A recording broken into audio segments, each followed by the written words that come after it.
ದರ್ಶನ್ ವಿಚಾರದಲ್ಲಿ ಕೊನೆಗೂ ಸುಮಲತಾ ಮೌನ ಮುರಿದಿದ್ದಾರೆ. ದರ್ಶನ್ನ ತನ್ನ ಹಿರಿಯ ಮಗ ಅಂತಿದ್ದ ಮಂಡ್ಯ ಗೌಡ್ತಿ ಇದುವರೆಗೆ ಸುಮ್ಮನಿದ್ದಿದ್ಯಾಕೆ, ಈಗ ಮಾತನಾಡಿದ್ಯಾಕೆ ಅನ್ನೋದನ್ನ ಸವಿಸ್ತಾರವಾಗಿ ವಿವರಿಸಿದ್ದಾರೆ.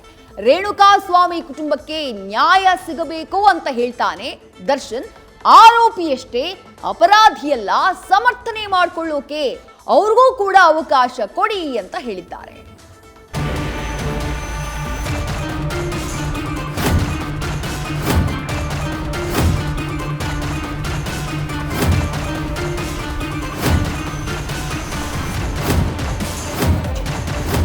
ಸುಮಲತಾ ಎಲ್ಲಿ ಹೋದ್ರು?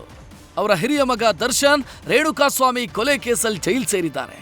ಈ ಬಗ್ಗೆ ಸುಮಲತಾ ಯಾಕೆ ಮಾತನಾಡ್ತಾ ಇಲ್ಲ? ಒಂದಾ ಎರಡ ಹೀಗೆ ದಂಡಿ ಪ್ರಶ್ನೆಗಳನ್ನ ಸಾಮಾಜಿಕ ಜಾಲತಾಣದಲ್ಲಿ ಜನ ಕೇಳಿದ್ದು. ಎಲ್ಲ ಪ್ರಶ್ನೆಗಳಿಗೆ ಉತ್ತರಿಸುವಂತೆ ಮೊದಲ ಬಾರಿಗೆ ದರ್ಶನ್ ಜೈಲು ಸೇರಿದ ಬಗ್ಗೆ ಸುಮಲತಾ ಪ್ರತಿಕ್ರಿಯಿಸಿದ್ದಾರೆ. ರೇಣುಕಾ ಕುಟುಂಬಕ್ಕೆ ನ್ಯಾಯ ಸಿಗಬೇಕು, ಅವರಿಗೆ ನನ್ನ ಸಂತಾಪ. ಆರೋಪ ಸಾಬೀತಾಗಿಲ್ಲ, ದರ್ಶನ್ ಆರೋಪಿಯಷ್ಟೇ, ಅಪರಾಧಿಯಲ್ಲ.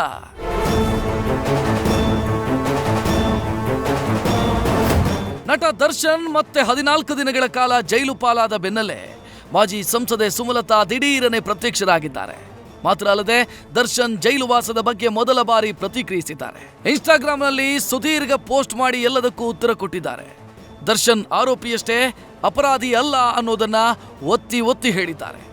ಅಷ್ಟಕ್ಕೂ ಅವರ ಪೋಸ್ಟ್ನಲ್ಲಿ ಏನಿದೆ ಅನ್ನೋದನ್ನ ನೋಡೋದಾದ್ರೆ, ಎಲ್ರಿಗೂ ನಮಸ್ಕಾರ. ನಾನು 44 ವರ್ಷಗಳಿಂದ ಕಲಾವಿದೆಯಾಗಿ, ಹೆಂಡತಿಯಾಗಿ, ತಾಯಿಯಾಗಿ, ಸಂಸದೆಯಾಗಿ, ಒಬ್ಬ ವ್ಯಕ್ತಿಯಾಗಿ ಪ್ರತಿ ಜವಾಬ್ದಾರಿಯನ್ನ ಗಂಭೀರವಾಗಿ ತೆಗೆದುಕೊಂಡಿದ್ದೀನಿ. ಜವಾಬ್ದಾರಿಯುತ ವ್ಯಕ್ತಿಯಾಗಿ ಮಾಹಿತಿಯಿಲ್ಲದೆ ಹೇಳಿಕೆ ನೀಡಲ್ಲ. ನಾನು ಮೊದಲಿಗೆ ರೇಣುಕಾ ಸ್ವಾಮಿ ಕುಟುಂಬಕ್ಕೆ ಸಂತಾಪ ಸೂಚಿಸುತ್ತೇನೆ. ನನ್ನ ಮೌನದ ಬಗ್ಗೆ ಕಾಮೆಂಟ್ ಮಾಡುವ ಕೆಲವರು ನಮ್ಮ ಬಾಂಧವ್ಯವನ್ನ ಅರ್ಥ ಮಾಡಿಕೊಳ್ಳಲ್ಲ. ದರ್ಶನ್ ಅವರನ್ನ 25 ವರ್ಷಗಳಿಂದ ಬಲ್ಲೆ. ಸ್ಟಾರ್ಡಮ್ಗಿಂತ ಹೆಚ್ಚಾಗಿ ಅವರು ನನಗೆ ಮಗನಂತೆ.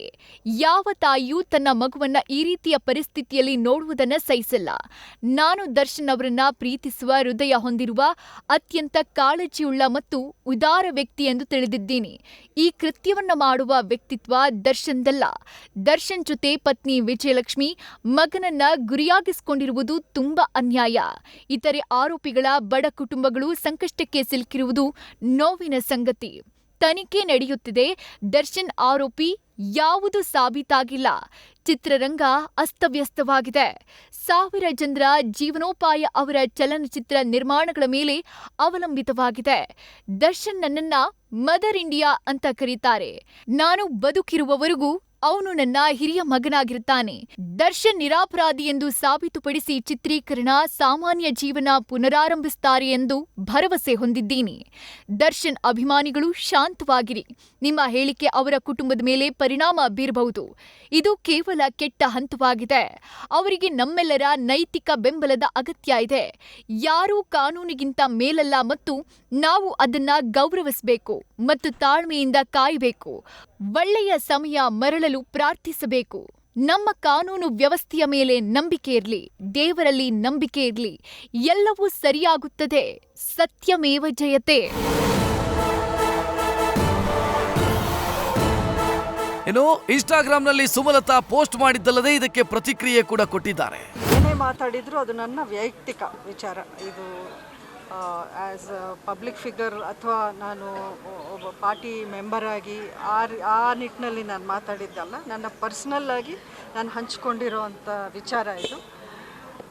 ಖಂಡಿತ ಒಬ್ಬರ ಮನೆಯಲ್ಲಿ ಈ ರೀತಿಯ ಒಂದು ಘಟನೆ ನಡೆದಾಗ ಯಾರೂ ಪ್ರತಿದಿನ ಮಾಧ್ಯಮಗಳ ಮುಂದೆ ಬಂದು ಅಥವಾ ಸೋಷಿಯಲ್ ಮೀಡಿಯಾದಲ್ಲಿ ಬಂದು ಅಥವಾ ಇನ್ನೊಂದು ಕಡೆ ಏನೋ ಮೈಕ್ ತಗೊಂಡು ಮಾತಾಡೋ ಅಂಥ ಒಂದು ಮನಸ್ಥಿತಿಯಲ್ಲಿ ಯಾರೂ ಇರಲ್ಲ ಅಂತ ನಾನು ಅಂದ್ಕೊಂಡಿದ್ದೀನಿ. ಪತ್ನಿ ವಿಜಯ ಆಗಲಿ, ಖಂಡಿತ ಅವರೂ ಯಾವ ರೀತಿ ಕುಗ್ಗಿದ್ದಾರೆ ಅನ್ನೋದು ನನಗೆ ಪರ್ಸ್ನಲ್ಲಾಗಿ ಗೊತ್ತಿದೆ. ಎಲ್ಲರ ಜೊತೆಯಲ್ಲಿ ನಾನು ಎಸ್ಪೆಷಲಿ ವಿಜಯ್ ಅವ್ರ ಜೊತೆಲಿ ಮೊದಲನೇ ದಿನದಿಂದಲೂ ನಾನು ಸಂಪರ್ಕದಲ್ಲಿದ್ದೀನಿ. ಬಟ್ ಇವೆಲ್ಲ ಪರ್ಸ್ನಲ್ ವಿಚಾರಗಳಿರೋದ್ರಿಂದ ನಾವೆಲ್ಲರೂ ಒಂದು ಶಾಕಲ್ಲೇ ಇದ್ವಿ, ಒಂದು ನೋವನ್ನು ನಾವು ಅನುಭವಿಸ್ತಾ ಬಂದಿದ್ವಿ. ಇದೆಲ್ಲ ಪಬ್ಲಿಕ್ಕಲ್ಲಿ ಮಾತಾಡೋ ಅಂಥ ವಿಚಾರಗಳೇ ಅಲ್ಲ ಅಂತ ನಾನು ಇದ್ದೀನಿ.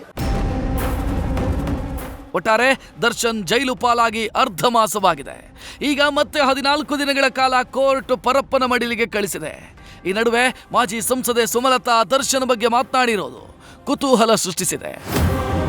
Madhusudan, news first, Bengaluru. News first ನಿರ್ಭೀತಿಯಿಂದ ನಿಮ್ಮ ಪರವಾಗಿ.